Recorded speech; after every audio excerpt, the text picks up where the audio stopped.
zoom in. Okay, we live. We gonna let some people get in the room.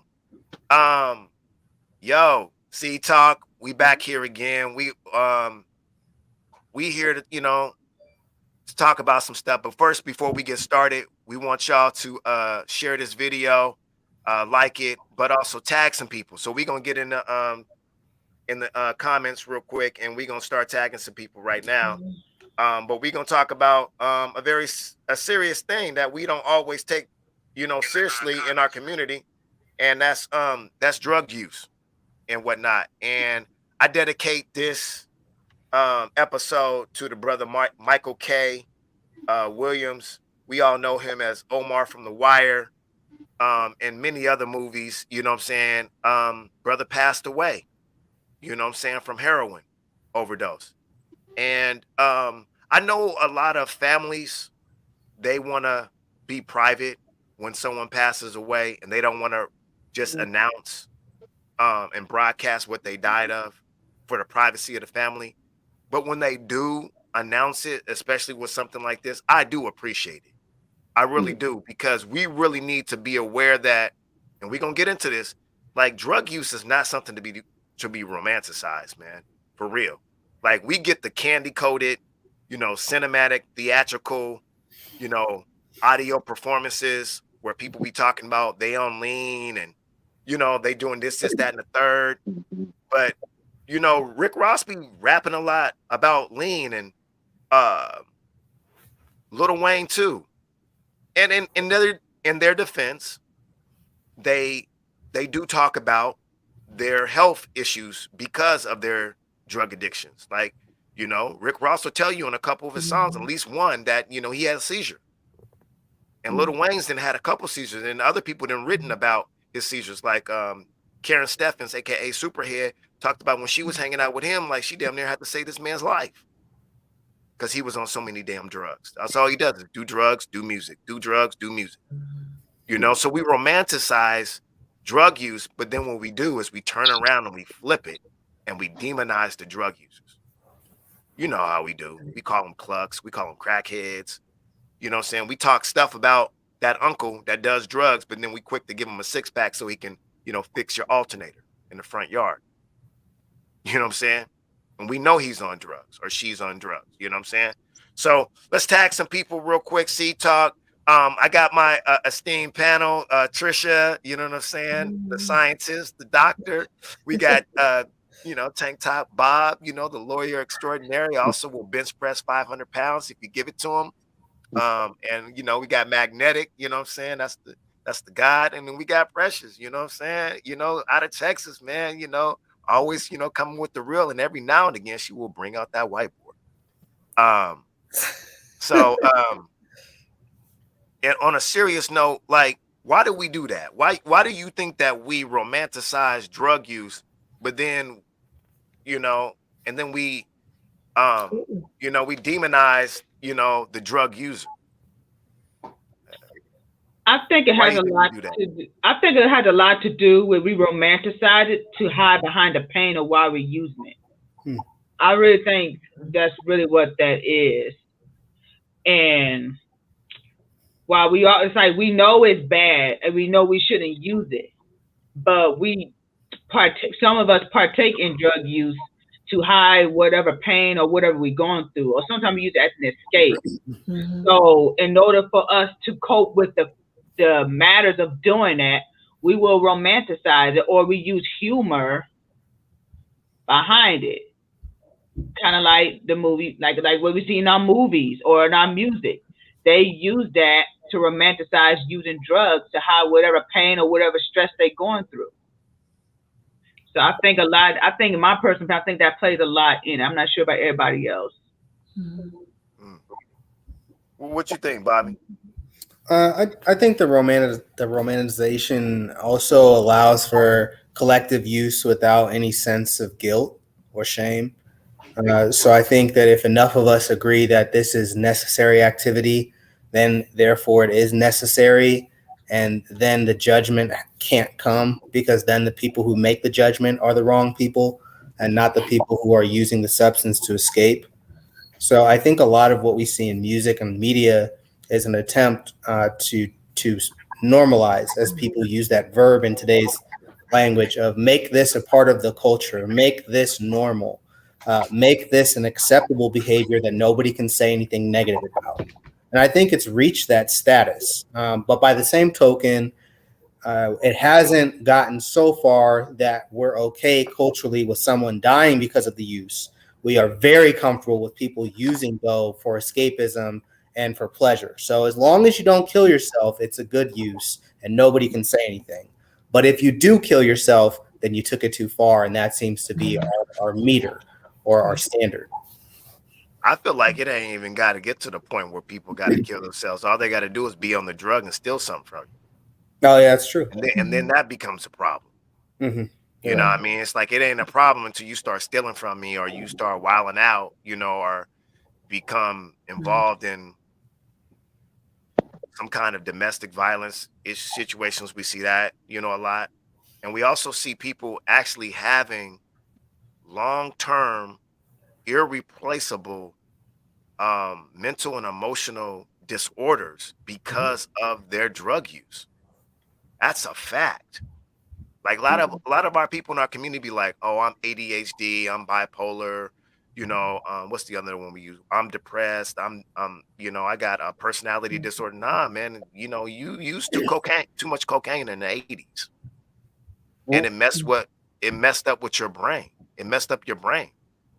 And it's irreplaceable now. Like you can't fix that. Like there's irreparable damage to your brain now and in your internal organs. Like that's why the family of DMX, they were saying he died of the vaccine. And then everyone was like, oh nah, you know, he was on drugs and everything. Then my homeboy, you know, Lidre, he always makes it real simple. He's like, well, why can't it be a little bit of combination of the both? As that he was using drugs since he was 14 years old. I think he passed away when he was 50 or in his 50s. That his immune system and his internal organs was compromised. And then when he took the vaccine, his body was like, what is this foreign thing? And then maybe his family is right. Maybe he did die because of the vaccine, because that was the last straw. And, you know, when people are trying to come off those drugs and they're trying to go sober and be clean, your body goes through all kinds of withdrawals and it's very painful. And you've heard that people, you know, have, you know, risked their health and even died just by going through withdrawals from not having, because they're physically dependent on it. But go ahead, Trisha. What you think we'll be talking about so far? Well, I think in terms of drug usage, people use whatever they have available to them or accessible to them to make themselves feel better. And with drugs, yeah, depending on where you are in life, you're going to use whatever it is to make you feel better in the moment. We mostly become judgmental either when people are caught and have to suffer the repercussions of using drugs, or if they pass away. And at that point, we're judgmental and we fail to see it as an addiction or a disease. And it's just talking sometimes the lack of compassion. And I'm thinking more of, like, for example, like Whitney Houston, the complete lack of compassion over the fact this was a woman battling an addiction, a disease, even like with the jokes that people still make to this day about the fact this woman had she had a drug addiction or a disease. But we tend to not see drug usage in the excess as an addiction. It's more to blame someone, or sometimes I feel like we're even judgmental, like, oh, they were stupid, they took too much, or they did something. So yeah, you know, Pusha T got a lot of pushback because his album cover a few years back was that hotel room, which was a picture of I think the bathroom where Whitney Houston had overdosed in, and he got a lot of heat from that. He made it into an album cover. Of course, his name is Pusha T, so it's like he's sensationalizing and glamorizing the fact that he's a drug dealer, and what he does, that's a part of his brand, is that he, you know what I'm saying, he contributes to people overdosing. You know what I'm saying? Like that's almost like a value and actually an indicator of how good of a drug dealer he is. I guess that's what he's saying. Right. By the fact that people OD on the stuff, which kind of doesn't make sense to me because you're, eliminating customers. I know that's a twisted way to look at it, but that's the relationship that we have with drug use and drug culture, is that we're romanticizing it, and we're like, when we analyze it, it's like we get into these twisted conversations of, why are they lacing cocaine with fentanyl? Like that is like a death wish. Like, you shouldn't be doing that. Like, you're killing your clientele. And the fact that you even have to make that comment to try to reflect and break down what's happening in drug culture and in our communities is kind of twisted. What you thinking, Magnetic? Well, in the words of Malcolm, history is best qualified to reward our research. So we're going to look at something, we got to deal with the history of it, where it started. So I don't think most of us were taking cocaine in Africa and heroin in Africa. I don't think so. So where did we get this from? And, if you go back in history, if you're looking at people that are working 18 to 24 hours, they're probably on something, and that's what it said. We got introduced to a lot of these substances on the plantation, and most of these plantation owners had opium growing anyway, somewhere, including like George Washington and some of his cronies and whatnot. So when we start talking about this, when we start talking about who introduced cocaine to the American public, Sigmund Freud, who wasn't really even a doctor, a physical doctor like that, he was a psychologist, we have to really start looking at these things, because they try to make you think that Pookie and Ray Ray and Nino introduced it, but that's not what it is. You know what I mean? That's not what it is, and that's always been a part of this economy. I mean, you have to wonder why. Man, there's gonna be a shortage in opium, man, because they not in Afghanistan. You know what I mean? So they got to switch to another type of product. So they're trying to move away from them oxys and whatnot, because Afghanistan already said they're not selling no more or even growing stuff no more. They say, we're done with it. We're wiping our hands clean, So that epidemic has showed us a lot as far as how drugs and color, you know what I'm saying? How they knock on everybody's door. Because when it was black people, this was the worst scourge. There was the war on drugs, right? There was millions and billions to incarcerate us. But now that it's a different complexion, it's a whole different type of connection, Yeah, you're unpacking a lot of stuff. Yeah. So I want to start with the history of drug use with indigenous people. I want to start there because based on my research and my knowledge, we always was using some type of drug. I mean, like, so a lot of this, like, we were definitely, masters and, what I'm saying, doctors when it came to herbs and whatnot. And a lot of these drugs that we are using right now. That's different, though, family. That's different.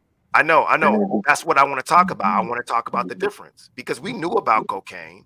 We knew we about did shrooms and stuff. Yeah, we did that stuff, but it's like we used it. Remember what I was saying, how white supremacy is when things are done to the extreme. Exactly. So they take something and they take it to the extreme. You know what I mean? So you take the coca leaf, not only do you remove all the healing properties from it, you just have all the hallucinogenic properties in it, but people, even in Somalia to this day, they still chew chet. You know what I mean? The natural coca leaf. That's just, that's what they do. That's part of the culture and whatnot. But when it comes over here to the West, we know it turns into some white fluffy stuff. And I ain't talking about snow, so, and that's what I see when something is westernized, no matter who it is in the West, but when stuff goes into that Western type mind, it turned into a monster, never to come back to They're always going to explode it. They're always going to exploit it. They're going to go into Africa and see naked people, you know what I'm saying, living their best life. There's nothing sexual about it, and they're going to turn it into pornography. And they do the same thing with drugs. You know what I'm saying? They're going to take it to the max. I mean, I always say that the proper use of something is God, and the misuse of something is the devil, and that's how I see them in their use of drugs. There's a proper use of it because we know cocaine, lidocaine, right? Right? We've all dealt with lidocaine, or right? Some of the one of the canes that has cocaine in it, but it's not right. It's in a gel form, you see. But when they misuse it, like people do, snorting it, that's not the good use. You know, you might even get a little shot of cocaine when you go to the dentist. You know, to sedate you a little bit. You know, a little something, something on your gums and whatnot. All that stuff is laced with. You know, that's just what it is. But people abuse it. You know, and that's what makes it negative. That's how I see it. Yeah. And how I see it, based on my research, is like the herbalists that were dealing with the land and the plants and whatnot, and they were using it to their advantage. A lot of the indigenous people were doing that. They were learning how it was used to be very successful in rebellions and revolutions. And they're even going back now, like for instance, like Mike Tyson, and he swears on DMT. And DMT is that frog venom, and it causes you to hallucinate and do all these things, and it opens up different, as he would say, chapters and portals in your brain, where it actually has been researched that it can cure certain forms of depression, bipolarism, and things of that nature. Even like even some other, more, advanced, mental illnesses and whatnot. But like you said, when you start using something for commercial use to fit into a crass consumer capitalist economy, that's when Right. stuff gets real, real bad, man. It's real, real bad. Like you can say the same thing about, the meat that we eat, the vegetables that we, consume, and all that. So yeah. Right. So So that's really the problem. I think not necessarily the natural product, but the misuse of not just that, but the misuse of everything. But we're just talking about that, so we'll just stick to that. But people's misuse and how there's not real serious penalties on the misuse, man, right? Because alcohol is like the worst drug, but the government sells you that. I mean, it's a government seal that you break, and when that kills the most people, right? yeah, But and it's still, people, and for a lot of somebody's people, buying a for a six lot of pack people. as we speak right now. For a lot of people it's a slow death too, you know what I'm saying? But like Yeah. I had said before, earlier in the week, a lot of that's an addiction to sugar, you know what I mean?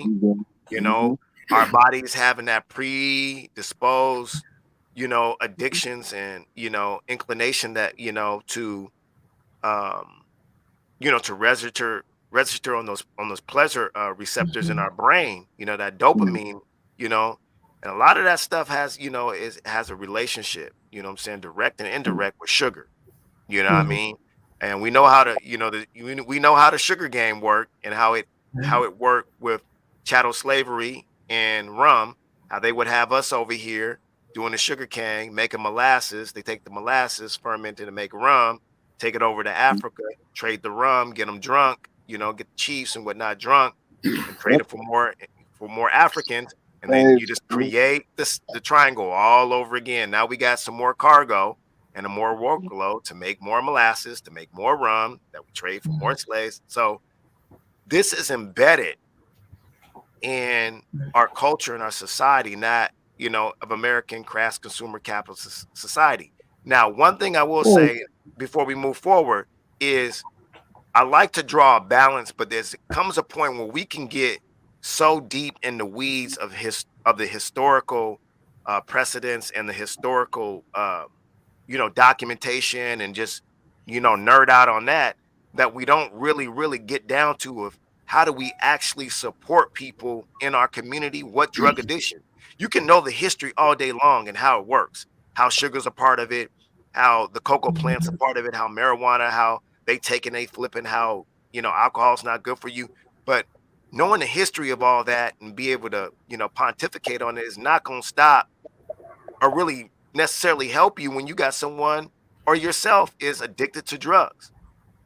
So it's just like, is there Is there a safe way and healthy way to, you know what I'm saying, to use drugs? Because Dr. Carl Hart said there is. Well, You know, prices getting high. Some, you know, let's unpack this, family. Let's yeah, really go ahead. unpack this. And I want some other Because people to chime in too. Go ahead. I'm gonna put some meaty stuff out there on the table, you know, so everybody could, you know, dig into. But I think it's more about dealing with addictive personalities, right? Needy, addictive personalities. And I think by a lot of standards in American culture, man, and a lot of cultures, man, they teach people to be needy or dependent on substances, on other people, you know, on things that maybe they shouldn't be needy towards or depend upon. You know what I mean? And that's kind of the issue, because if you take the drug away, then it becomes religion. Every person is a religious freak. You take the religion away, it's food. You see what I'm saying? People that have this need to overindulge because they were once somebody that was needy at a certain point, that needed something, right? But then that need got met, right? But it was really an emotional neediness. And then it became what?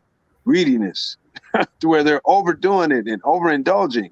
You understand? It's that deficit. So that's kind of what I see, the addictive personality in that way. That's the cycle of it, going from being a needy person to a greedy person, you know, because you still have that illusion of needing. So, Yeah. Do you think that you think it's possible to use drugs, even the harder stuff, and be functional? And because Carl Hart said that you're able to do it, and then we have people that trust that and believe, even though I don't like that word believe, that you can do it. And then you have situations like Michael K. Williams where they mess around and they overdose. So I think my biggest issue with Dr. Hart, and I have this issue with anybody who's a subject matter expert in any field, is that like your individual expertise cannot be extrapolated out to every single person. So like you're sitting here with the beaker and you're like, this much. Okay, fine. Maybe you can do that. But are we really trusting to, you know, to Magnetic's point, the plethora of personalities and all the disorders that people seem to be popping up with at a higher frequency to use drugs at that level of responsibility? Do I think that that's reasonable? I don't anticipate that being the case. I think that there will be some portion of people who are outstanding and have enough self-control and discipline to use drugs, whatever level they are at, safely. But do I think that's the majority of people? Absolutely not. And do I think that there's so many people that are using that you're ultimately asking for more danger than you are for good? I do. I think the net benefit is negative in that scenario. But do I think that I should be able to tell Mr. Hart what he can and can't do on an individual level? No, I just think Mr. Hart is being too humble and he's looking at himself like he's a part of this general populace, and he's not. But that's just my opinion. He's an expert. He's more than a doctor for a reason. Yeah, he's more than an expert. He's like in the top 1% of his field. Like he's not.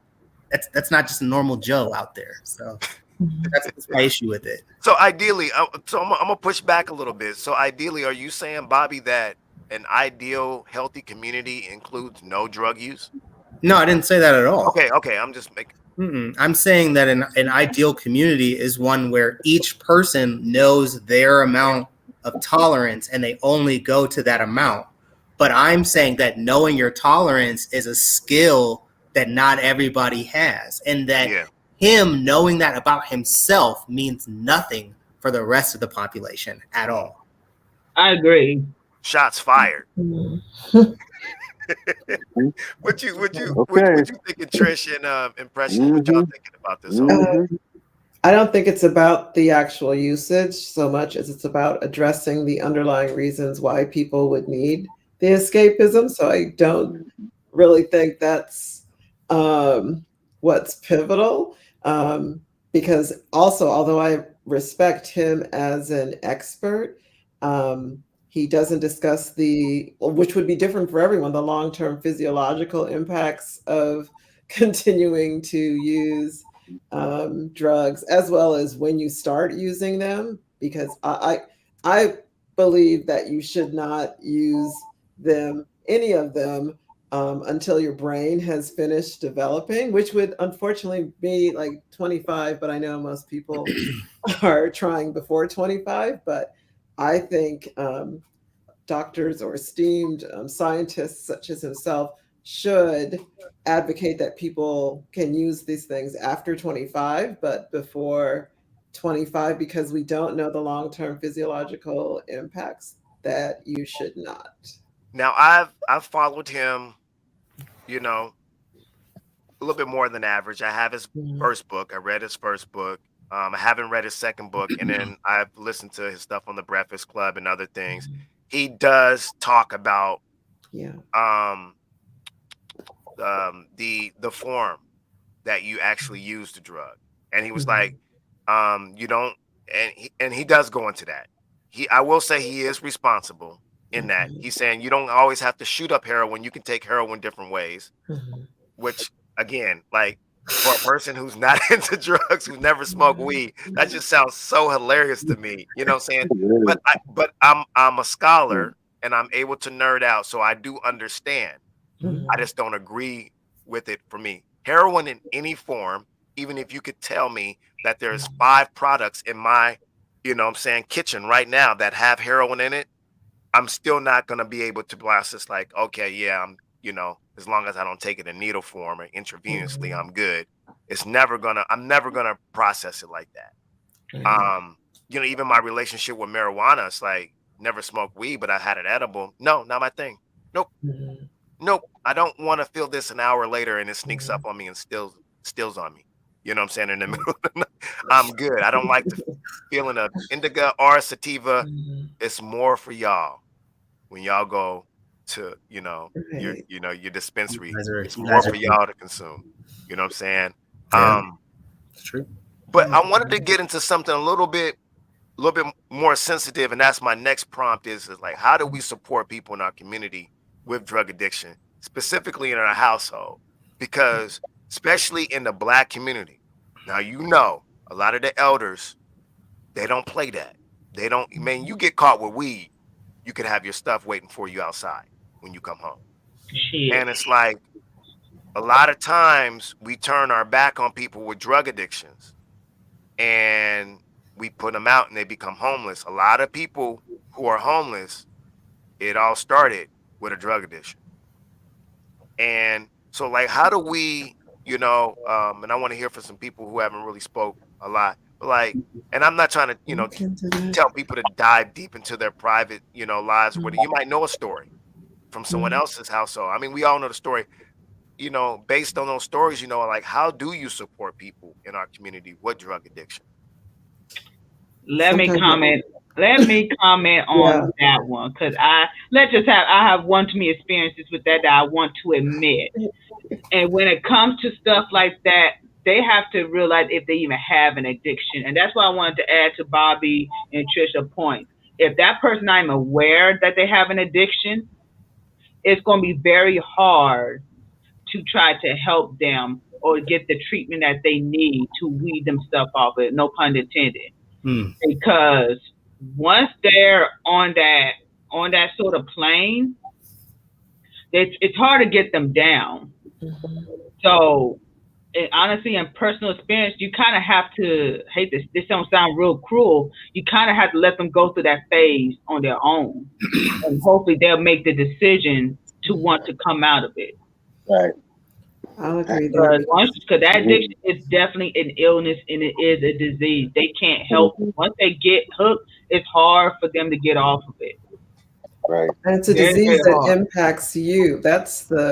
You put your life at risk as well. You do. You are definitely at risk. Yeah. Your safety, your life, everything, financial. Yes. They can really destroy you. And God forbid if something's going on between that person who is addicted to another person who's addicted, and they have a disagreement. based off that substance, that's already an issue right there. And everybody who's involved with their loved ones gets impacted. And oh yeah, they are pathological liars. They will lie their asses off and will come up with a story. And the denial is the greatest denial I've ever seen. Is a person who is addicted to drugs. Yeah. It's that's why I don't do drugs That's today. the story right there. Nah. They ain't a road you want to get on. Well, it makes it seem like, okay, so they got to get out of it. They have to get out of the weeds, again, pun intended, by themselves. But it makes it seem like, okay, are we romanticizing recovery also and support? And reason why I say that, like when I watch like The Godfather of Harlem, I want to trust that that's real. That Malcolm was really picking brothers and sisters up off the street, addicted to heroin, bringing them into the Nation of Islam, MGT, Muslim Girls Training, was taking care of these brothers and sisters, and they was helping people. And I want to trust that that actually happened. There's a lot of success stories, and those success stories don't happen if we just say, oh, well, they just got to get out of it themselves. You know what I'm saying? So it's like, are we romanticizing people helping people get to the point of recovery? Because what I'm hearing right now, just in this little quick, you know what I'm saying, exchange, is like you got to let them get through it themselves, but not everyone can get through it themselves. They need help, and what do you do to help them when they're dealing with stuff? Well, to me, there's where you're talking about, right? There's that point, right? But then there's the point that they got to get from to get there. And that point they usually be is like blown all the way out. So if you have to hang out with them while they're getting to that point where they need to get help, but they haven't got there, man, that's rough. That's a rough tumble. That's the rough side of the mountain, man. That's what I'm saying. You know what I mean? Are we saying put them in contact with a person who's neutral? With people who do that work, family. There are different agencies who do that work better and who get paid to do that and who have the resources to do that, who won't get fired like I would if you come to my job looking dusty and ask me for $5, you know? You see what I'm saying? You see what I'm saying? Or if you come to my son's school asking my son for money. See, that creates a problem. But this is the type of stuff that people who abuse drugs do. But you know, I think we just need more, you know, places and spaces where they can go and detox, you know? Right. Trisha, I know you was about to say something. Yeah, because, so first, I don't think that, well, if you're just looking at the media, yes, they romanticize the idea of someone in recovery or recovering from addiction. And that's probably initially, so I've dealt with this as having my first ex-husband had a drug issue, which is why one of the many reasons why I ended up leaving him. And then one of my sons had an issue. I've done both the tough love of, well, this is in my house, like this cocaine's in my house, get out, because you can't have this in my house, which did not work, as well as the I'll send you to rehab. He went 5 times. And looking at television, I'm thinking, okay, the first time he's gone to rehab, he's going to come back and they're fine for like maybe a couple of weeks and back to the same, because no one tells you initially that it's going to take usually several times before they're going back and forth. So if you're looking at TV, you think, oh, well, they're gone. And so they're going to come back and everything's going to be fine. And then you let your guard down. And meanwhile, you know, they're stealing stuff and selling. So that's one thing. The other problem is, I know when we say there should be like more beds and facilities, I later learned through the two of them as, you know, Black and Black Latino men, that as long as those places are filled with people that don't look like them and come with their judgmental ideas of how you should behave and how we should react, and not acknowledging the massive amounts of bail, things they're stealing out of your house, not being able to meet other financial responsibilities because of their addiction. And they're like, oh, well, just cash in your 401k, that kind of thing. then it doesn't really help. So we really need to have more facilities that have people that look like us and understand what different people from different financial worlds or classes and backgrounds are going through when we're Black. Sometimes they'll have someone that's maybe, one Black therapist, this one that I sent him to the second time, or was it the third? Because they had a Black therapist and a Black drug counselor, but that was in name only, so to speak. So making sure that we're addressing that, as well as they can help address the trauma or reasons why they are using drugs as escapism. Yeah. And let me also add to that, once a person get off of drugs, it's a lifelong commitment that they're making. It's not going to last 2 weeks or a month. That's something you will be battling for the rest of your life. And I think that's where a lot of people kind of get tripped up at, when they be like, I can't believe they fell off. Oh, they're going to fall off.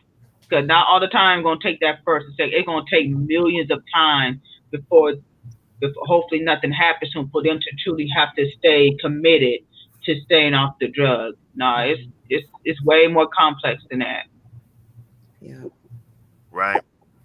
Griot C Talk. Make sure y'all sharing this video, liking it, and we talking about a very sensitive situation. Like I said, it was the death of Michael K. Williams that inspired me to do this show on drug use. Recently lost a student, you know what I'm saying, during the pandemic. Just now I graduated from Lincoln High School. And here's another thing I want to talk about, to kind of like drive towards the resolution of this show, is talk about our relationship with drugs in American culture. We live in a drug culture. And when I heard the story of my student passing away of a drug overdose, it's really disappointing and it's really twisted, and overall it's sad. So he goes to the hospital because he's having one of his episodes where he's depressed, he needs help. So he took the first step. He's like, man, I'm not feeling well. I'm having suicidal, idolations, or tendencies. I want to hurt myself. I want to kill myself. So they're like, okay. So they keep him there for a little bit, and they do the quote unquote. And, I say quote unquote, I'm not trying to be snarky. I'm not trying to be mean and cynical, because I know they have a hard job, and I know they got people coming in and out of their facilities like a revolving door. And so when I say this, I'm not trying to be mean, but they quote unquote give him his evaluation, and they send him away with what? More drugs. So he goes home and ODs on the drugs that they gave him. And so it's because at a very young age, and I talked about this, about sugar, I think like that's the first drug we really get addicted to. You know what I mean? No, it starts before that, family. When your mother is drugged when she's having you, when she gets that epidural. So you're born high. I see that. Oh my goodness. I can see that. That's a true fact Magic just said. Yeah, you're born high. Oh boy. Yeah, I can see that. If you're sharing her body, and then whatever drugs that she does, yeah, of course, that does make sense. Yeah, she absorbs. I mean, the child absorbs it. Go ahead. Yeah, there's women who be smoking and drinking when they're pregnant, and the child a lot of times are born prematurely, and that child has a bit of an addiction that they'll be in ICU for a very long time, because unfortunately it gets addicted to the same drug that she was partaking when she was pregnant. Yeah. Trish, you had something you wanted to say about that?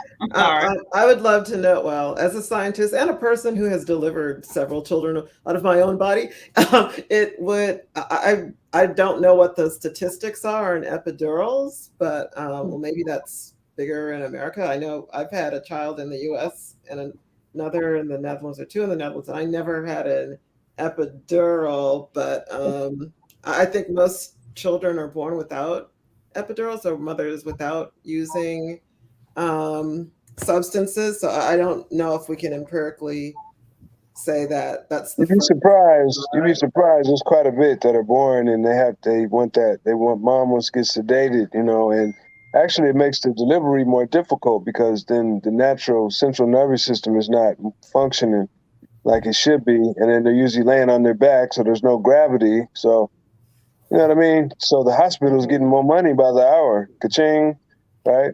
And the epidural costs some money. Ka-ching. You know? That's really what it's all about, you know. I did see a documentary some years ago. Not necessarily. Well, epidurals was included in it, but it was talking about unnecessary C-sections, and it was a documentary. I think Ricky Lake did it. She was one of the executive producers. You remember Ricky Lake, white woman who used to have a talk show? 90s? Yeah. Oh man, look it up. I saw it.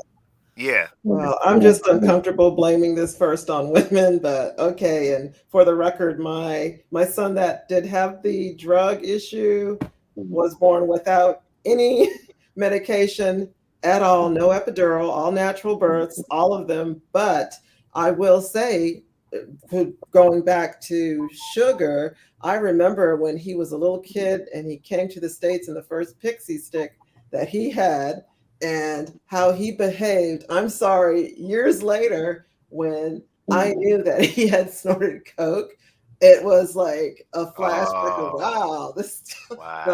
the whole like insane. He was literally. You think he was snorting the pixie sticks for an hour, banging his head and running around? No, I think she's making a comparison. Yeah, that's wild. And the way I heard it, I'll let you know.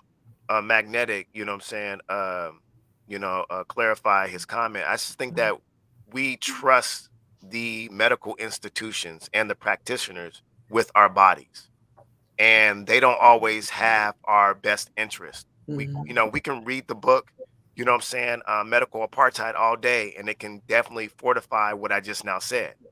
And when we trust the institutions with our bodies, they are putting drugs and substances in us and in our children, sometimes without our consent. I mean, there's a long history of them doing stuff to us without our consent. You know what I'm saying? And that's the reason why a lot of people have a problem with this whole vaccine thing. That's a whole different episode. Right. But they were doing all kind. What's the sister's name? Henrietta Lacks. Henrietta Lacks. They took her cells, and they did all this cancer research. I mean, her family should be billionaires right now. Yeah, it's funny her name was Lax because she didn't lack too much, man. She had it all. Yeah, and they were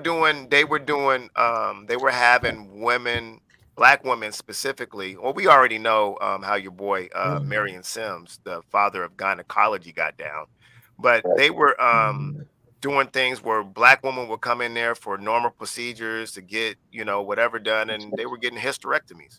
Yeah. They were taking out black women's uteruses. You know what I'm saying? And this is a known thing. And on top of that, I don't want to get too far off. Your guy, George Washington Carver. Now, there is some pretty solid research that the reason why he has such a high voice is because they castrated that man. Yep, I heard that too. So, because they thought he was going to potentially rape the white people's daughter, so they just chopped it off. Arab style. At one point, he was a national treasure. At one point, George Washington Carver was probably top 10 most important, influential people in the United States. No question. Without a doubt. I mean, this man was making rubber out of soybeans. Okay.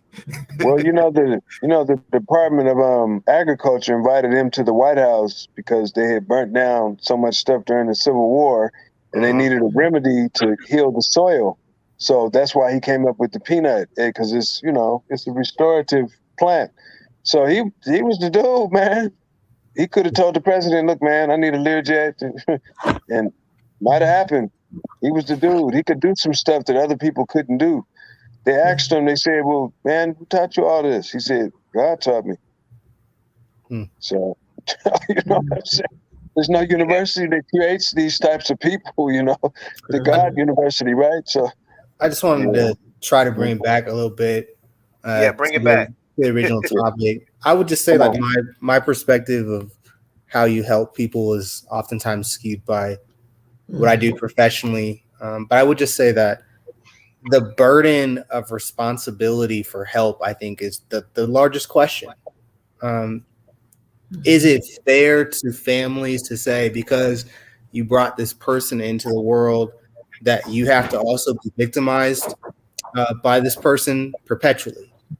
You know, like I said on Facebook, the saddest part of my job is seeing protective orders that parents have against their own children.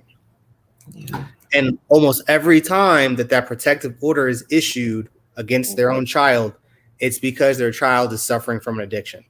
Yep. Almost every time.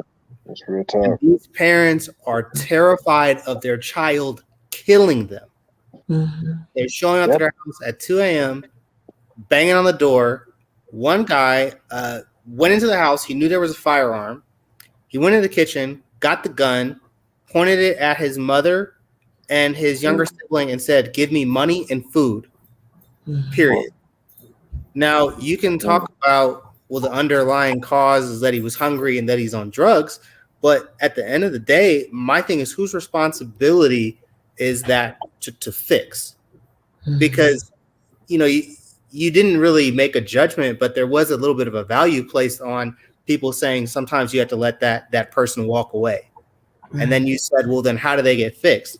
And I'm not saying I have the answer, but I am saying that it's not fair to hold people personally responsible for a third person's addiction when those people then take on tremendous risk. It's just not reasonable. So I would just say that I think that the compassion is a two-way street. The compassion is not only for the addict, but it's for the people who have tried to help them and can't, and are not willing to take the risk of being harmed by this person's addiction. I think that you need to have compassion for them too. Yeah. And I appreciate you saying that too, because even when I thought about both my ex and my son, I was reticent initially to try and get help, because you don't want to turn a Black person over to like criminal justice system. You're going to try and get addiction services when they're usually waiting lists and all these things. So you can't do that. And then it comes to a point that they're no longer that person. It's the addiction talking to you and the addiction threatening you and wanting, you know, money so they can go get things. So when you're confronted with that, even in those moments, it's like, okay, this person can kill me because, you know, they want this, or that the addiction can kill me because they want something. But if I call the police about this, then they'll kill them. So at a certain point, it's like, well, it's not, you're either like putting them out or hoping that they'll hit. And that was the other thing when I would see all the people from like white families about that, they'll hit rock bottom. Our rock bottom is a lot worse, than their rock bottom. And you don't want to see that, because you know it's going to happen. With our rock bottom could have repercussions of doing a 10, 20-year bid or something, or someone dying, versus theirs is like, oh, he was living on the street for a couple of days. So yeah, it's just a difficult situation. Yeah, thanks for that. Hey, and I want to shout out. You said what? I wanted to ask a quick question real quick. Is there such a thing as a functional drug user? Of course. Yeah. I think so. Can you guys give me an example? Because it seems like it starts out as functional and then they just slip off the edge. You know what I mean? My entire field is dominated by people who are using coke, using all types of speed, because the caseloads are crazy. When I was in law school, we had a problem with law students because they were all hyped up on ADHD and Ritalin to study for the exams. And they would come in for the test like zombies. And our professors even had a problem because they had to get the papers graded at a certain time and they received all of them at once. And so they would just push through and they would use substances to get through it. So there's an entire field where there's high yield or where there's high expectations on a timeline. I would bet anything it's dominated by users. It's real tough, but that's not functional though. I don't think it starts out as functional and then it turns, right? Because, you know, I worked in the field and I seen a lot of those people. It wasn't good. You know, I don't think that's functional. What is the example of like a functional person that has done it for over a long period of time to having turned into Frankenstein, Smokenstein? So you wouldn't qualify like truck drivers, like, because there's a you're lot of changing people. goalposts, but I mean, I'd have to You know said what? that person personally and know that they hadn't ran into no pole or fell asleep on the road or nothing. Or no. The reason why they're not is because they're on drugs. Oh, that's what. That's Yeah, my point. yeah. That's my point. And I will Okay, add teachers to okay. that too. You said who? Okay. I'll add teachers to that mix too. Well, Mhm. doctors. And doctors too. I would Doctors, add yeah. both of them to that mix of functional drug users. Oh yeah. Cops. Mhm. Extremely I'm high saying- rate. I'm saying Extremely that like, I'm saying though, like, you know, it starts out functional, but then later on we look down the line and that person is like, just, you know, Whitney Houston. Okay, for a while she was doing great, and then, see, right? It starts out All right, functional, but then gonna say It's this. I'm gonna say functional this. because within capitalism, they're still productive. So as long as Right. you're productive, okay, you're okay, functional. there we go. So you're That's still the making point. someone money. You're functional. And let me There we go. let me add on to that. Another reason why I think there's a lot of functional examples is because, come on, man, we can't be selective here. Come You got to on. include marijuana and you got to include alcohol. Absolutely.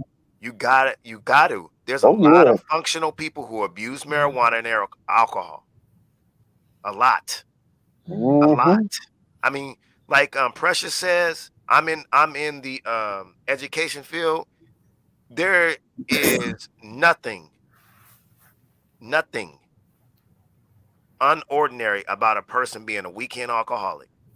Talking about they going through several bottles of wine a night, like 2. You know what I mean? Same thing with weed. A lot of people who used to be alcoholics are weed heads now. I'm not trying to be, pardon self, I'm not trying to be use a slur or anything and be derogatory. They abuse marijuana, you know, because they justify it as, I call it a transfer addiction, because they say marijuana is safer and more healthy than alcohol. And it is. It is. But when you're around me all the time, you have a lot of mucus in your throat and you're coughing up stuff. You know what I'm saying? Because you got smoke all up in, you know what I'm saying, your chalice, and you know, and where there's mucus, there's inflammation. Where there's inflammation, there's disease. Bobby, don't do it. Don't, because you're about to do the Dr. Sebi thing, but it's true. It's true. It is true. and then I don't care what you said about that man. That was not true. Where there is inflammation, there is disease. There is. But I wanted to get back to Torrance Salter. It would be nice if he could be on the show, but he said he's out and about, and it would be great to have a part 2, because you know, we don't have anyone, you know, self-identifying as a person who's been addicted. We have people, you know, self-identifying that we know people who have been addicted, but it would really be good, because Torrance is making some claims up here in these comments. Torrance says, he'll put it like this. He said, addiction starts in the home from the parents and how they treat their children. That's a pretty bold statement. I can see it being the place where the seed is planted. But it's hard. I didn't start drinking until I was 30. And I didn't start drinking until, and it took me some time to unpack it. It wasn't until my divorce. So can I blame that on my parents? I don't know. But I wouldn't say I was a, you know, a full-blown alcoholic and not functional and all this reckless behavior and you know, an abuser and stuff. I mean, and I never used any hard drugs. I never even smoked weed, but I will admit, yeah, I'm definitely, I'll put it this way. You know what? He might be onto something. I am addicted to sugar. And I'm not going to sit there and blame my parents for it, though. But my access and opportunity to sugar, is it associated and connected to the parenting of my, you know, of the people who, you know, co-created me? Absolutely. But my mom was definitely intentional and deliberate of like limiting my access, to sugar, because she was like, the dentist bill, you know what I'm saying, is gonna be high, and you can't be eating all those sweets. It's not good for you, And plus, I grew up during the stereotype and the association that's been debunked, you know what I'm saying, that, there's a connection between ADHD, ADD, and hyperactivity and the consumption of sugar. Now, that's been debunked. That's why they practice medicine. Some people say it's true. Some people say it's not. Some people say it's a lot more complicated than that. But the point I'm trying to make is she was keeping me away from sugar because people were trying to say that your son has ADD and ADHD and he's hyperactive. And it's because, he's consuming too much sugar. But I know that drug addiction has a lot to do with someone not getting addiction in the category of attention and love. And they're replacing it with a substance.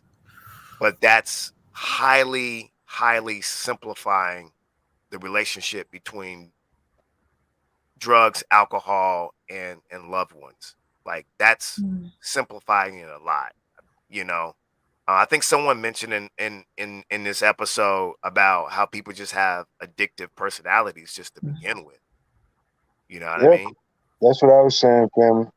And I feel like they feed that, because when it comes to sex, it's not like people are having sex because they love the person. It's more like they're having sex because they're addicted to sex or having this part of sex done. You know what I mean?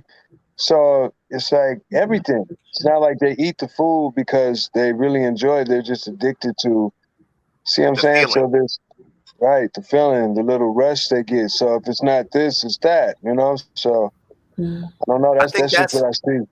I think that's when, if we really want to start breaking down stuff and we want to start making assertions and theories of why addiction happens for certain people and why it doesn't happen for others, then we can't just be casual scholars. Then we got to start studying the brain. And what Magnetic just now described is, those dopamine receptors.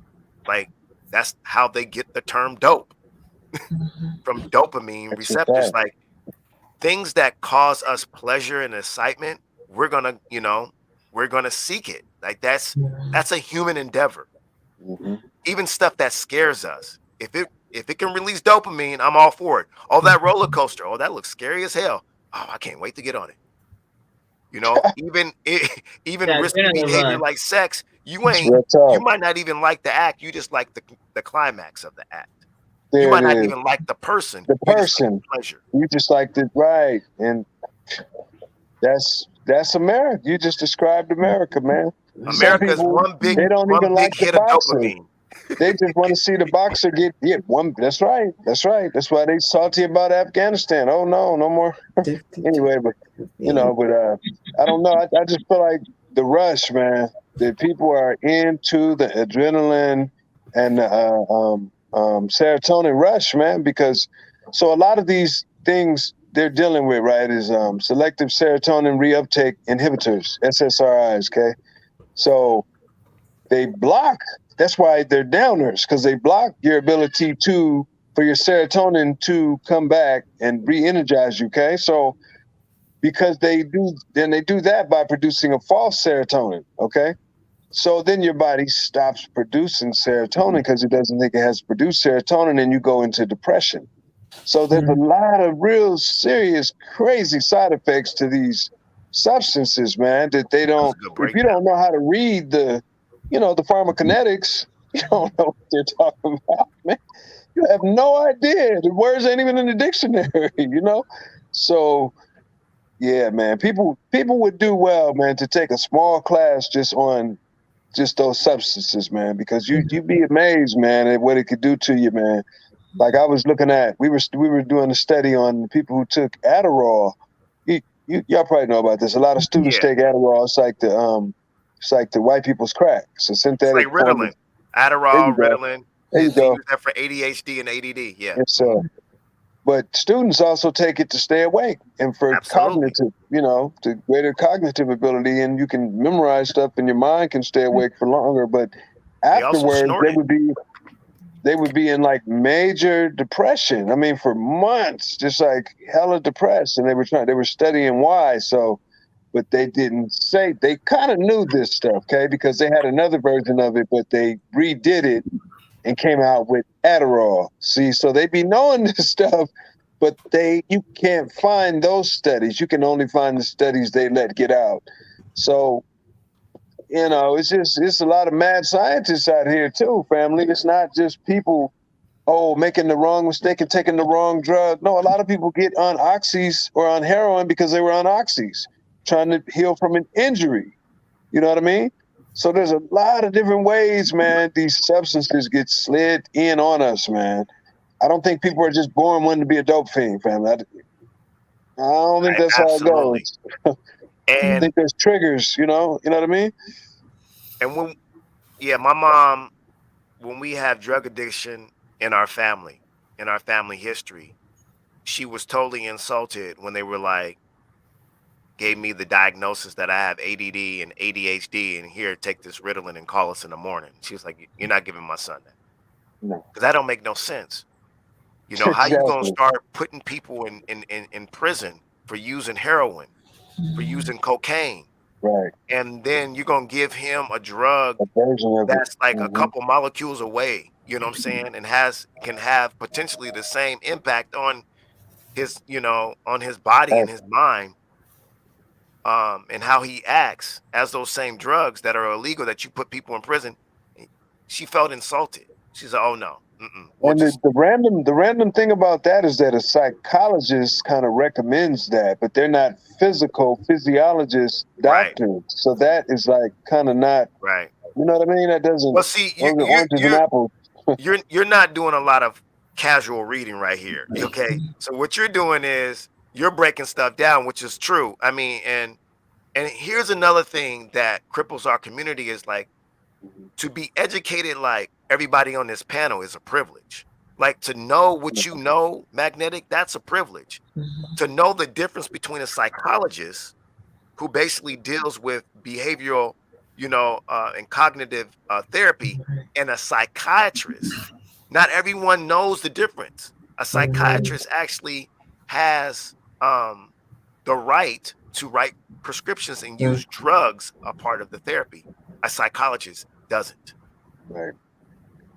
So, and they didn't have that, but things changed up because, and then they had to take different classes to qualify themselves as, being able to do that, because that's serious stuff, man. We're not talking about, therapeutic treatments where I'm talking to you. We're talking about putting chemicals in people's body. So, right. I know how big of a, and we can move to the plan of action after this. I want to talk about this real quick because, people throw out the P word a lot. The PP word, peer pressure. About time somebody brought it up. Exactly. Go ahead, because I know Precious probably want to go in on that. But like, how important is peer pressure, do you think? Like, what role do you think peer pressure plays? Like just a normal kid like me, and I use the word normal, like, what I'm saying, very liberal. Growing up, and then I meet a kid like Bobby. We're gonna put Bobby in the mix. And Bobby's, because I know Bobby don't do no drugs and stuff. So Bobby's, he's snorting Adderall and cocaine and doing all this other stuff. Law school. Trying to get to the workout. He put you on blast. No, he's not doing that thing. I forgot, man. This is hypothetical. I shouldn't even play around like that. Because we got people's jobs and HR might be watching. But listen. But how influential do you think, peer pressure is in getting people, introduced to drug addiction? Peer pressure is huge. Okay, that's why they kind of talk about. That's why I was kind of surprised nobody brought it up, because I'm not sure about everyone had ever experienced this. But when I was growing up in school, they talk about peer pressure a lot and how peer pressure can get you into using drugs and alcohol. And even when you do, let's say you become an adult, the peer pressure is still there, whether you're in college, even in the workplace. They will offer you a cigarette or argue coffee in advance you could possibly get addicted. So yes, peer pressure is a huge thing, and it still affects. I think affects everyone of all ages, because all it takes somebody who doesn't know how to make the choice for themselves, or know that, oh, I know this is not going to work out well for me, to say no, so they don't feel like the odd one out. They're going to say yes, although they know deep down, I should not be doing this. So yeah, peer pressure is huge. Yeah. Very, very big. And I would say it happens more. I mean, it can't start. Addiction can't start with family. I'm not debunking that. But peer pressure is also at a sky high, because when you're not at home, who you with? You're more likely with your classmates, if they're in school, or with someone on the street. Mm. I don't know. This is a tough one for me. This is a tough one for me. Go ahead, Trisha. I think there is. I don't think peer pressure. I think it's important, but I don't think it's like as important as two things: brain development and if you're how you're supported at home. So if you're not going through things at home, you're more susceptible to peer pressure if you're having like traumatic things going on at home, or you're trying to fit in. But when you think about brain development, I think that's more important in terms of peer pressure, particularly for teens, because you can even have like the best knowledge and know that you're not supposed to do something, but because your prefrontal cortex is like, you're still going to do the wrong thing. Like I had great parents. My dad, because he was playing with Fats Domino, and he had discovered two of his band members, they had OD'd on heroin, and he was known as the guy that would go in and get the ones that OD'd. And so as kids, he always told us too, and I told the Miles Davis story and all that, but about, you can do anything, but you're not going to do drugs. And he would tell us daily about how terrible drugs and everything were, while still having a glass of wine every night and smoking weed every now and then. But he was telling us, we should never do this. My brain is, I'm never going to do this. And lo and behold, senior prank day. And I've never done any like drugs, so to speak. I've never done any drugs, but lo and behold, on senior ditch day, not prank day, ditch day, I'm at this all-girls school. Somebody decides, okay, we're all going to go drive over to a park and get drunk. And I think, so no one pressured me to go, but I'm like, oh, well, I guess I'll just go, because you're supposed to ditch on ditch day. And no one even said anything about drinking. And I just started drinking. So that was the only time. And by the time I'm drinking, I'm like, why am I drinking? No one told me to drink. It was just there. But my incomplete, and then that buzz set in. Thought that's a great idea, and didn't even think I'm supposed to drive back to school. How am I going to drive back to school? And I just had this to drink, and we all drove back to school. No, and that was the last time we ever talked about it. But it was still, it wasn't peer pressure. That was, we had incomplete brains, and this was class valedictorian made the wise decision. But did that lead to a life of, you know what I'm saying, abusing alcohol though? Mm-hmm. I'm saying it doesn't. Is that what your story is saying? That's did you drink again? Like, how often did you drink after that? I didn't at all. Okay, see, didn't at all. Didn't at all. I had other ways, like Magnetic was talking about, in terms of dopamine. I didn't eat in school and got off on people giving me compliments. I would get the dopamine from losing the weight. Exactly. So I was addicted to not eating. So yeah, that's a great example, because I was just like, I didn't start drinking until I was 30. You know what I'm saying? And I remember I had like a wine cooler when I was a sophomore in high school, and it just didn't do nothing for me. It couldn't compete with playing sports. It couldn't compete with writing a lyric, and you know what I'm saying, and doing hip hop music. It couldn't compete with those dopamine hits.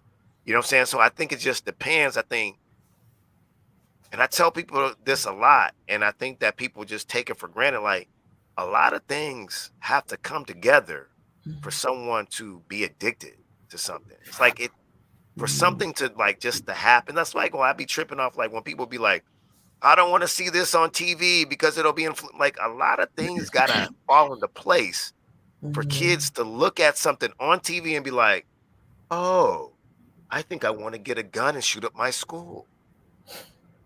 Like a lot of things have to come into play and fit in. You know what I'm saying? It's a very complicated jigsaw puzzle socially for that to work. And people just think that they can just microwave these things to happen. Just, you know, I know your eyes are a part of your brain. They're an extension of your brain and it's constantly downloading stuff. But even when you're downloading stuff, you know, sometimes the stuff is constantly refreshing and it doesn't always go through right away. You know, Bobby, what you thinking, Tank Talk Bob? It's so hard for me to like contemplate what peer pressure is like, because I just didn't care. Exactly. The things that I didn't like were people making fun of me because I was light skinned. Like I would have done anything to be a shade browner in high school. But if somebody would have been like, oh, take this and we'll be better friends, I would have been like, bet, get out of my face. You'll be cool if you do this, man. Hey, hold on. Wait. Time out. You said you would have been okay. Give it to me. No, I've been like, get out of my face. Like, okay, I don't need to be your friend. I don't desire more friendship. I don't desire more from anyone. I'm good with myself. But that was me though. But I knew kids that the slightest suggestion of more acceptance, they'd have been down for whatever. But for me personally, I didn't understand that. But like everybody has talked about, and like Terrence is talking about, I came from a home where I was very supported and I was told like, this is who you are, you know who you are. And so it was really easy for me to resist anything that anybody said. Like, I didn't have sex in high school because somebody else was. I did it because I wanted to. Everything that I did was because I wanted. I'm just saying, I did what I wanted. We don't want that imagery, bro. We don't want that. I'm just saying, I did what I wanted to do for as long as I can remember. No, yeah. And so understood. It's just hard for me. But I saw. Sure. Hey, but no, seriously, Bobby made up a good point. It's like a lot of people who weren't doing drugs, they were using sex as drugs. Like there's so many different drugs out there. Yep. Like I said, to get that dopamine hit. So we running around here a lot of times being self-righteous, looking at people who were alcoholics and drug addicts in high school, but we running around promiscuous, you know what I'm saying, doing risky behavior when it comes to sex.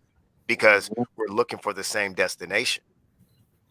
Okay, here we go. Let me go to the private chat. Something's happening.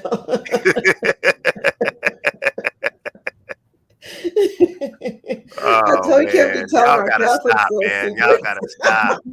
That's divine. Y'all gotta stop.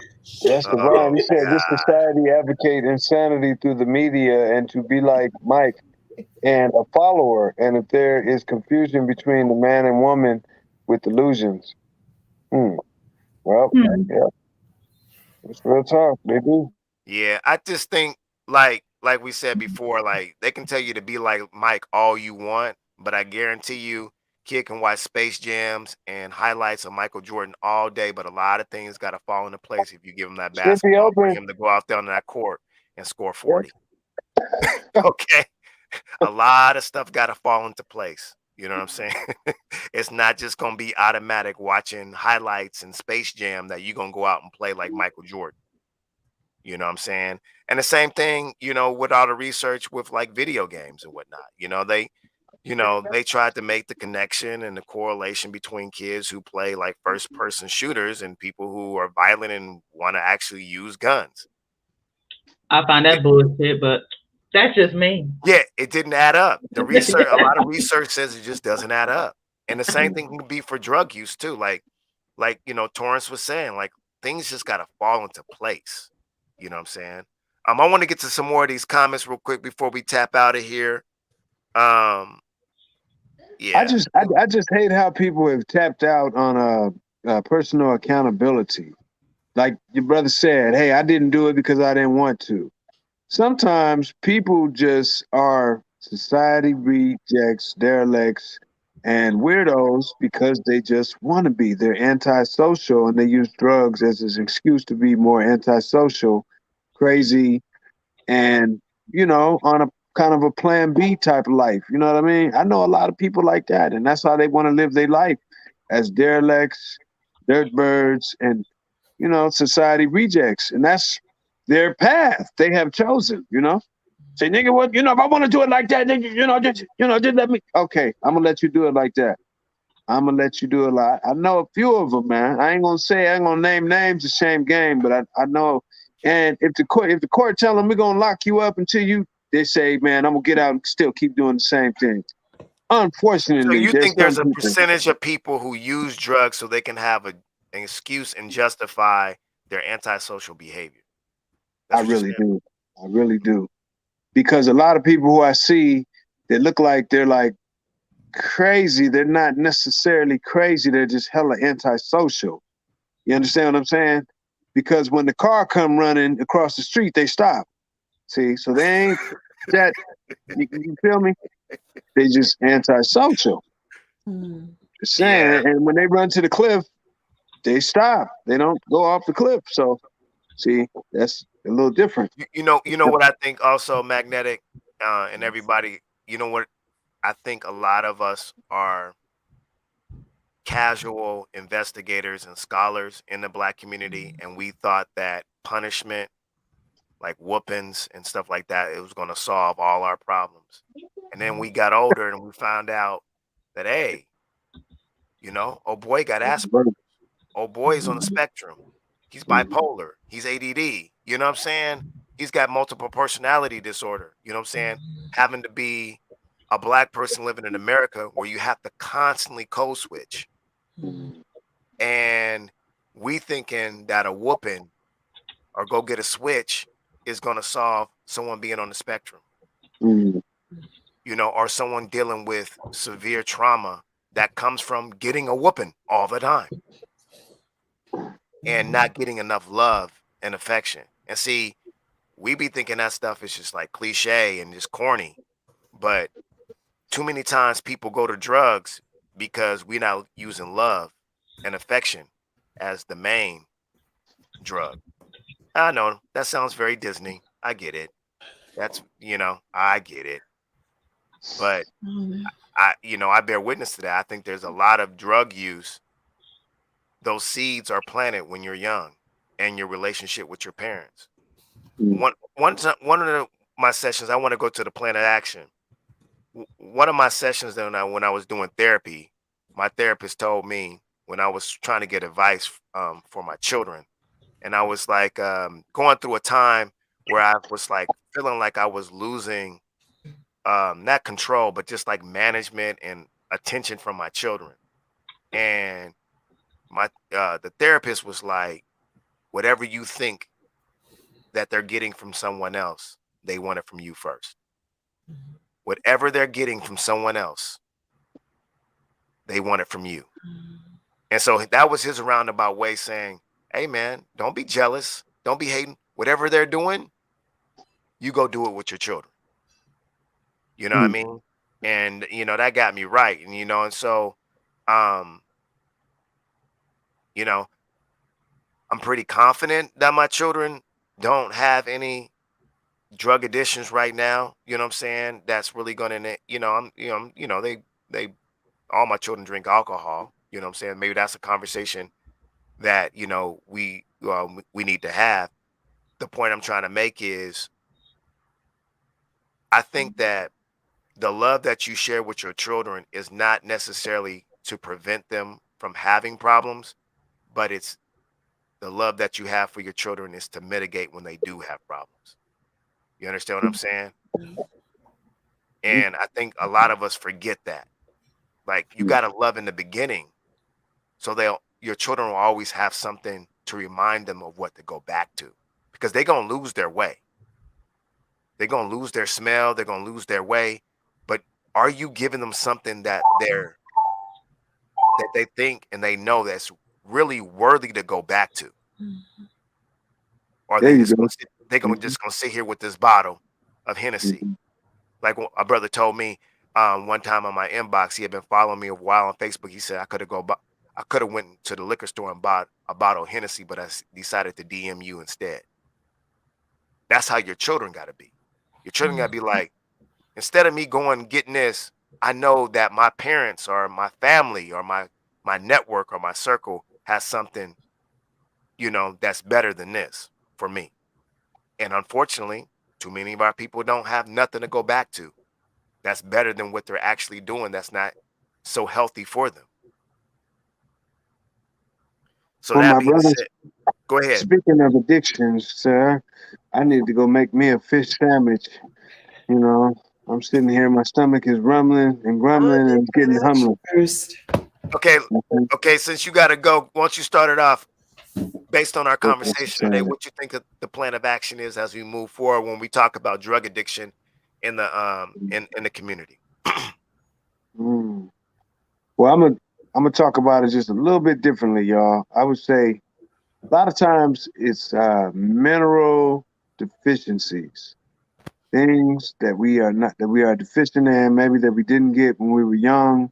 So then we're overdoing some real extreme drug to make up for that. So just observing yourself and seeing what mineral deficiencies you have and what emotional deficiencies and traumas, because we'll be using that to mask that. So that's self-observation, if you're at that point, the other cat that's all the way gone, that's walking down the street, that's shermed out. I don't know about him. I hope he gets it too, but has to be somebody that's dissatisfied with, Damn, with you something. said Sherm, man. Dang, I ain't heard that in a We minute. didn't even talk about Sherm. It's not even on the schedule. That's the worst cold one. drug, man. Cold drug. So Yeah. I don't know what to do about that, but the person has to want to do better and end up in what was it, Debo's birdcage in the morning? Yeah. Want to do better, man. No, really. That happens. That's not just funny, but that I've seen some people end up in some situations like that. No, really. Yeah. Well, there's humor that comes out of the hurt. That's what we use to heal, man. But yeah. Precious, before you take a nap, can you tell what's your plan? What's your plan of action based on what we've been talking about today? A plan of action is that it does start with our kids.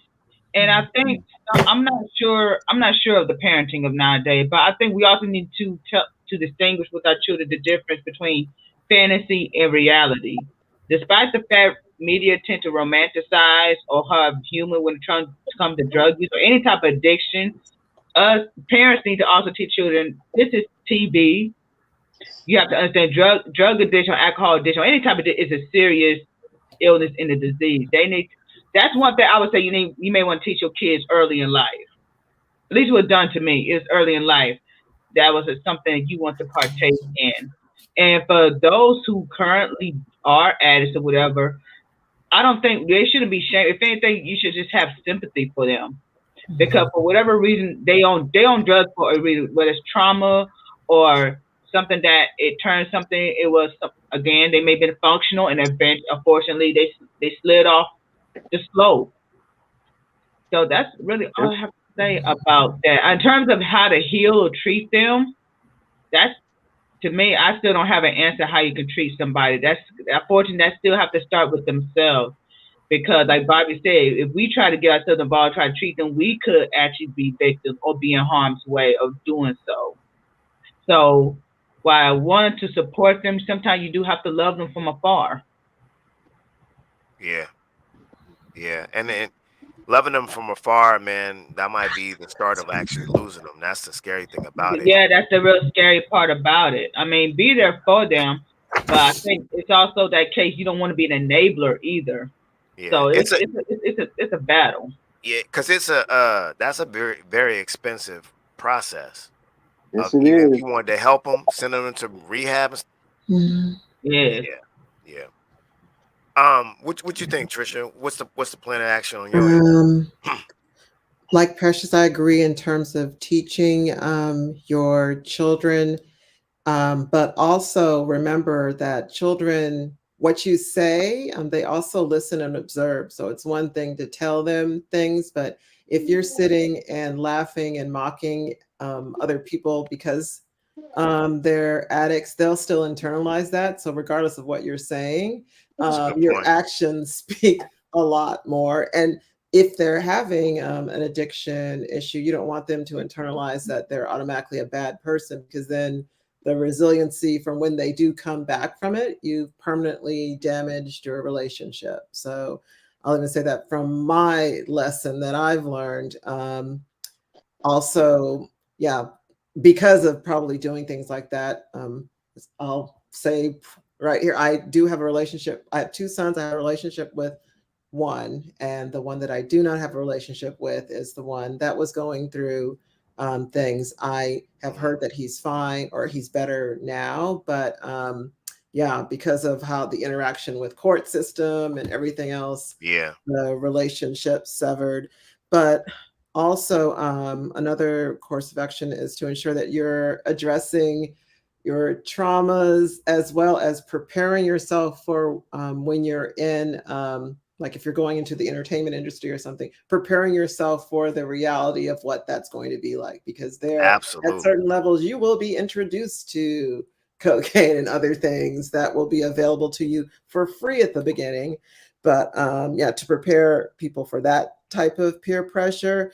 And also, when we're talking about parenting, another thing that I've reflected on is the person that you choose to have a relationship with, marry, and have a child with. Make sure that they've worked through their traumas and discussed that with them. See what their resiliency is like, because if they're going through those issues, you'll somehow it may be replicated in your child having issues, and if they haven't dealt with it, then you can't really count on them to be able to deal with it with your child. Thank you for that. Yeah. Tank Top Bob, what's up, man? What you got? What you got cooking for the plan of action? We got, I was at Baker Wrap salmon right now, but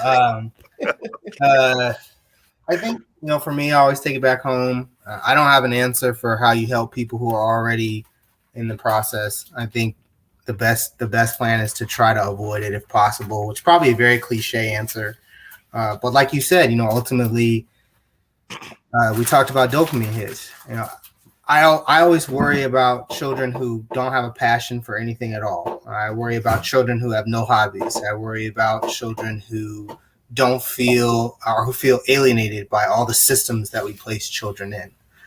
So if we can find places for people where they feel valued, if we can find places where the child says, I'm good at this, or they say, I like this, I think those are all things that make addiction less likely, because they can at least be addicted to something that has a positive yield. So, and like we talked about, maybe avoiding all addictions is impossible, but maybe if we can get you addicted to the right things, or things that are actually positive for you, then that will be the way to go. I was addicted to working out. I was addicted to getting good, to being rewarded for doing well. Like ultimately, I loved the positive attention that I got for being the only this or the only that. And I was like, I'm going to break records, because that's how you get that attention. So whatever it is out there, just subtle flex. It is, but I was living for that. So it made me feel good. And if you can find something that makes you feel good, that's good for you, I think that's ultimately the best thing. Right. And find that for your children. So for some of these dads, for example, you can put your children in sports, but if they're not a good athlete, they're going to feel alienated, and they're going to feel like they're disappointing you. So is that going to drive them into drug use? It really might. But what if you find out that they want to be a nuclear physicist? So you got to figure out a way to get them places. And I understand there's costs associated with all this, but I'm saying find that passion and be willing to look in places that are not typical. Right. I agree. Yeah. Robotics team. To reemphasize what I said before, make that first drug be love and attention. You know what I'm saying? That's first and foremost. But after that, I would say, if you really want to try to test and see where you are with your dopamine hits and where you are with your healthy relationship with anything, if you're addicted, I would institute, you know what I'm saying, a routine fasting from things in your life just to see how you react to it and how you gonna be. You know what I'm saying? If you playing video games or something, just try to give it up for a week. Just fast from a week. Fast from sugar. Even fasting from working out because your body needs a break. You know what I'm saying? And the same thing, yeah, Bobby ain't gonna do that. He about to He ain't after gonna do he that done shit. eating that bacon wrapped salmon, he about to go pick up his car, and walk it down to 7-Eleven. But listen, to get a bag of chips. But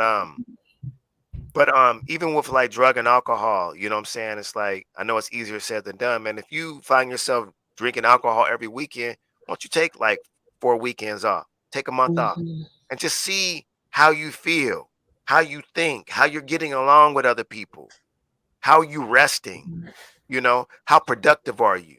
You know what I'm saying? How creative are you? You know what I'm saying? And so putting yourself through these routine fasts is the way that you be your most important patient and your most important doctor, to yourself. You know what I'm saying? But anyways, um, make sure you guys like, make sure that you share, make sure y'all inbox me, and for the first 4 people, I got something for y'all. If y'all are interested in going to the Tacoma Rainier game, I got some tickets still. Inbox me if y'all gonna be in Tacoma tomorrow. We out. Oh wow, we got applause. Yeah, that's all I have.